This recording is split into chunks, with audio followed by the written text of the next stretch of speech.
नमस्कार। Income tax payer हैं, उन्हें कौन सा इनकम टैक्स रिजीम चुनना चाहिए? उन्हें ओल्ड टैक्स रिजीम चुनना चाहिए या नया टैक्स रिजीम चुनना चाहिए?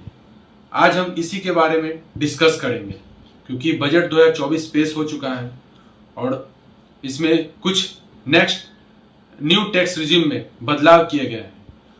तो जो अगर आप निवेश करते हैं तो आपको ओल्ड टैक्स रिजीम चुनना चाहिए। उसमें आप 10 लाख रुपए के इनकम तक आप मात्र 0 टैक्स देंगे। आइए जानते हैं कि ये कैसे होगा। न्यू टैक्स रिजीम में अब 7 लाख तक 5% इनकम टैक्स है। पुराने स्लैब में ये 3 लाख पर 0 था, नए स्लैब में भी 3 लाख पर 0 है। पुराने स्लैब में 3 से 6 लाख था जो कि 5% था, अब इसे बढ़ाकर 3 से 7 लाख में 5% कर दिया गया है। 6 से 9 में 10% था पुराने में, अब इसे 7 से 10 पे 10% है। 9 से 12 में पुराने में 15 था और नए में 10 से 12 में 15% है। 12 से 15 पे 20% और अभी भी 20% है। 15 से ज्यादा पे पहले भी 30% था। टैक्स पेयर को 17,500 रुपए तक का फायदा हुआ है। इनकम टैक्स स्लैब और स्टैंडर्ड डिडक्शन में बदलाव के बाद टैक्स पेयर को 17,500 रुपए तक का फायदा होगा। पहले सैलरी होने की वाली 15,75,000 लाख की इनकम पे 1,57,500 रुपए टैक्स बनता था।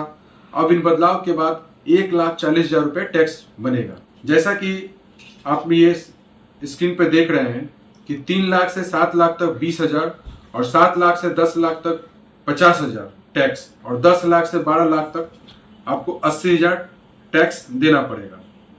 वहीं 12 लाख से 15 लाख तक 1,40,000 और 15 लाख से ज्यादा पे 1,40,000 से ज्यादा। 7 लाख की कमाई पर 20,000 टैक्स बनता है। न्यू टैक्स रिजीम में सरकार इनकम टैक्स एक्ट के सेक्शन 87A के तहत ये 20,000 रुपए माफ कर देती है। वहीं सैलरीड पर्सन को 75,000 का स्टैंडर्ड डिडक्शन का फायदा भी मिलता है, यानी उनकी 7,75,000 की आय पर टैक्स फ्री हो जाएगा। अब बात करते हैं ओल्ड टैक्स रिजीम में, जिसमें कोई बदलाव नहीं किया गया है। 2.5 लाख तक 0, 2.5 लाख से 5 लाख तक आपको 5%, 12,500 रुपए होता है उसका। अब ओल्ड टैक्स रिजीम में क्या है खास? निवेश, हेल्थ इंश्योरेंस, बच्चों की स्कूल फीस और घर के किराए खर्च पर आप टैक्स छूट का फायदा ले सकते हैं। ऐसे में अगर आपका पैसा इन चीजों में जाता है तो आपके लिए ओल्ड टैक्स रिजीम सही रहेगा। पुराने टैक्स ऑप्शन में 87A रिडक्शन मिलाकर सालाना 5 लाख रुपए तक की कमाई पर आप इनकम टैक्स नहीं देना होता है। अगर आपकी सालाना इनकम 5 लाख से 10 लाख के बीच है तो आपको 20% तक टैक्स लगेगा, यानी आपको 1,12,500 रुपए टैक्स चुकाना होगा। लेकिन इनकम टैक्स कानून में कई ऐसे प्रावधान यानी टैक्स छूट है जिनसे आप 10 लाख रुपए तक की इनकम टैक्स फ्री कर सकते हैं। कुल टैक्स अधिकतम 1,12,500 रुपए। अब टैक्स कैसे बचेगा? सेक्शन 80C उसमें आपको 1.5 लाख रुपए, section 24B 2 lakh, section 80D 1 lakh और सेक्शन 80CCD1B 50,000 और सेक्शन 87A 5 लाख तक की छूट। सभी सेक्शन पर अधिकतम टैक्स छूट के बाद कैलकुलेशन। निवेश करके बचा सकेंगे 1.5 लाख रुपए टैक्स पे। अगर आप EPF, PPF, equity linked saving scheme, Sukanya Samriddhi Yojana, national saving certificate, 5 साल की FD, नेशनल पेंशन सिस्टम और सीनियर सिटीजन सेविंग स्कीम में निवेश करते हैं तो आपको टैक्स छूट मिल सकती है। इनमें से किसी एक में या कई प्लान्स में मिलाकर अधिकतम 1.5 लाख तक का निवेश करना होगा। अगर आपने ये किया है तो आप 10 लाख रुपए में से 1.5 लाख रुपए घटा लीजिए। अब टैक्स के दायरे में आने वाली इनकम 8.5 लाख है। इनकम टैक्स के सेक्शन 80C के तहत 1.5 लाख तक की टैक्स बचत कर सकते हैं। होम लोन लिया है तो 2 लाख रुपए तक का टैक्स बचेगा। अगर आपका होम लोन ले रखा है तो आप उस पर चुकाए गए ब्याज पर टैक्स छूट ले सकते हैं।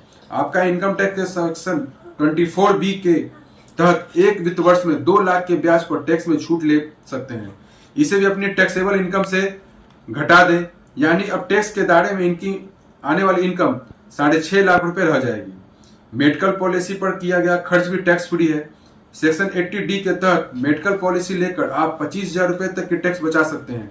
इस हेल्थ इंश्योरेंस में आपकी और आपकी पत्नी, बच्चों का होना चाहिए। इसके अलावा अगर आपके माता पिता सीनियर सिटीजन है तो फिर उनके नाम पर भी हेल्थ इंश्योरेंस खरीद कर 50,000 रुपए तक की अतिरिक्त छूट ले सकते हैं। यानी अब टैक्स के दायरे में आने वाली इनकम 5.5 लाख रुपए रह जाएगी। नेशनल पेंशन सिस्टम में निवेश से 50,000 की टैक्स अगर आप अलग से एनपीएस में सालाना 50,000 रुपये का निवेश करते हैं और सेक्शन 80CC(d) 1B के तहत आपको अतिरिक्त 50,000 रुपये की छूट मिल जाएगी, यानी अब टैक्स के दायरे में आने वाली इनकम 5 लाख रुपए रह जाएगी।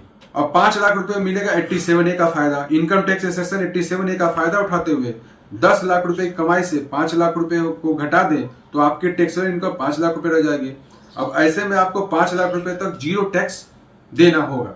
तो आपने इस वीडियो में मैंने आपको बताया कि आपको कौन टैक्स रिजीम चुनना है। तो आप देखें कि अगर आप निवेश करते हैं तो आपको ओल्ड टैक्स रिजीम में जाना चाहिए। वैसे सरकार की मंशा है कि वो नेक्स्ट टैक्स रिजीम की ओर ले जाए।